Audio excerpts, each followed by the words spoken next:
Today, we're digging into the depths of Indonesian culture and tradition. First up is weddings. In Indonesia, everyone is under great family pressure to marry, even homosexuals. You are considered a full adult through marriage and parenthood, not a certain age. And the polite way to ask someone if they are married is not is he or she married, but is he or she married yet, to which the correct response would be yes or not yet. As far as actual wedding traditions, the bride's father will sit on a couch and the bride and groom both on his lap. The bride's mother will then ask which one weighs more, and the father's reply will be that they are the same. This symbolizes that they will treat each other equally in marriage. The couple will then stand up to recite their vows, and the groom will crush an egg under his foot, which is the equivalent of saying I do. The couple will then eat from each other's rice bowl to signify a lifetime together. For clothing, formal traditional wear is recommended. The women are not required to cover their hair unless they are Muslim, however, it is generally advised to cover their shoulders and upper legs. Many women wear Indonesia kebayas and sarongs, and the men are advised to wear a traditional suit. The guests usually receive invitations only a few days before the reception and will often bring a gift. Cash is a highly preferred gift. The guests will put their names and amount of money that they brought on the guest list, and it wouldn't be unusual at a large wedding for the wedding couple to receive around 15 blenders, 20 mixers, 10 toasters, 25 rice cookers, 5 refrigerators, and 3 cars. While this may seem like a lot, keep in mind that Indonesian weddings usually consist of quite a few hundred people. Greetings in Indonesia are pretty simple because there are only 5 major rules. When greeting an elder, you should take their offered hand and touch it gently to your forehead. A common handshake consists of shaking hands softly, then touching your chest to show you're taking their greeting to heart. 2 females greeting each other will kiss cheek to cheek, and when greeting a Muslim, press your palms and fingers together and point at them. This is because it is against the Muslims' religion for them to touch strangers. Lastly, you should never point with an index finger. It's considered highly rude and a very big insult. The alternative is to point with your thumb. In Indonesia, funerals are a ritual that are believed to take the spirit of the deceased being and escort it to the peaceful afterlife. Different ceremonies take place depending on what religion the deceased person practiced. Muslims bury their dead within 24 hours of death and are buried in different cemeteries than the Christians. While burial is the most common form of ritual in Indonesia, Hindus in Bali usually perform cremation. The funeral rituals that take place on Java, one of Indonesia's many islands, are only performed on Thursday nights with only the family in attendance. Because of the diversity of Indonesia, there are many forms of burial sites. For example, in Tajora land, they practice ceremonies involving 2 separate funerals. The Tajora believe that they must follow proper customs to secure the good fortune for their family in the future. During the first funeral, stone slabs of past nobles who lived in their village surround the people. They place the dead on a tower at the end of the field as the family and guests watch from a bamboo pavilion made specifically for their seating. The second funeral consists of a feast of water buffalo and pig brought by the guests. The water buffalo and pig act as the transportation of the soul to Pua, which is what they call the afterworld. Once the water buffalo and pigs have been killed, the people dance to the Mabarang song. The Mabarang song is a send-off tradition that shows the dead person's life cycle and their life story. For generations, the villagers in Tajora land have carved out stone graves into cliffs. They create wooden effigies called tau-tau and place them into the cliffs to protect the tomb of the deceased and to watch for trespassers. Independence Day is one of Indonesia's most widely celebrated holidays.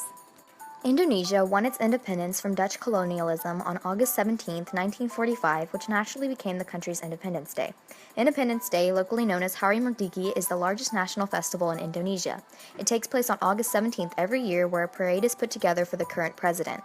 The parade is always in Jakarta, Indonesia's capital, but people from all over Indonesia come to celebrate their freedom and independence as a nation. Students in local schools begin training weeks in advance to march in fine line military style, and these kids are featured in the parade. The President of Indonesia delivers his State of the Nation address on August 16th, which is the day before the actual holiday. Another major holiday in Indonesia is the birth of Prophet Muhammad. Islam is Indonesia's dominant religion, with approximately 86% of its population identifying as Muslims, making it the most populous Muslim-majority nation in the world. In February, Muslims celebrate the Maulid, or the birth of Prophet Muhammad, with a week-long festival that contains various performances and a parade of floats. For many Muslims, this is a long-standing historical and cultural event which they see as an expression of their joy and love for the Prophet, who taught them what it means to be a Muslim. The first item is a hammered dulcimer. Hammered dulcimers are cultural instruments in Indonesia primarily played during notable events or rituals like the ones mentioned earlier. To be specific, a hammered dulcimer is a stringed musical instrument with the strings stretched over a trapezoidal soundboard. The instrument is typically set at an angle on a stand in front of the musician, who holds a small mallet called a hammer in each hand with which to strike the strings. The instrument was brought to Europe from the Middle East during the Crusades over 5,000 years ago. Here's my dulcimer. It actually belongs to my grandpa, and it isn't as big as the one as professionals play, but it's still fun to play and mess around with. Now, I can't play the dulcimer correctly, but here's what a professional sounds like.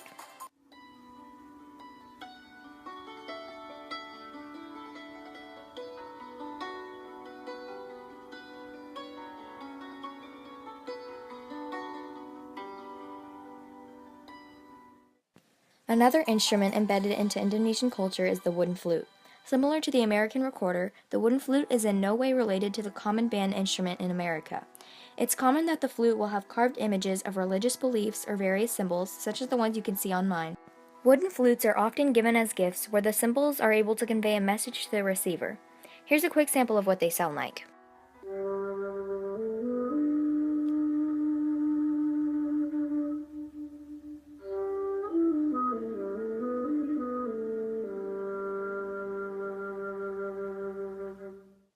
Architecture. Indonesian architecture has been to a great extent influenced by India. Houses in Indonesia are known for their high stilts and elaborate roofs. The stilts help elevate the building in case of a sudden flood, which are fairly common because Indonesia is made up of many islands. And the giant saddle roofs can be traced back through Indonesia's culture and have been around for a few thousand years. However, today, these fancy roofs are primarily for show. Indonesian literature primarily consists of articles, poetry, songs, and novels. These topics vary, however, and it's very common to find political works and religion-based stories. The most famous writer in Indonesia is Pramoedya Anantathur, who won the Nobel Prize in Literature. The golden age of Indonesian literature was in the 1950s and 60s. Some of you may be familiar with One Piece or Kingdom Hearts. Indonesia partnered up with Japan to make these works the successful books they are today. Indonesian artwork consists of many different styles and have experienced quite a bit of foreign influence, most notably from China and India. It's quite difficult to define Indonesian art since the country is immensely diverse. Indonesia's long history has contributed to the story behind many of the works of art. A few of the major art forms include cave paintings, pottery, tribal carvings like discussed earlier with the wooden flute, statues, and quilting. So for my last prop, I have this small quilt that my sister made a few years ago. Indonesian art is rich in symbolism. Almost everything has another meaning. Most of the art refers back to a past war or religious epic. Overall, Indonesia has a very large and diverse artistic community.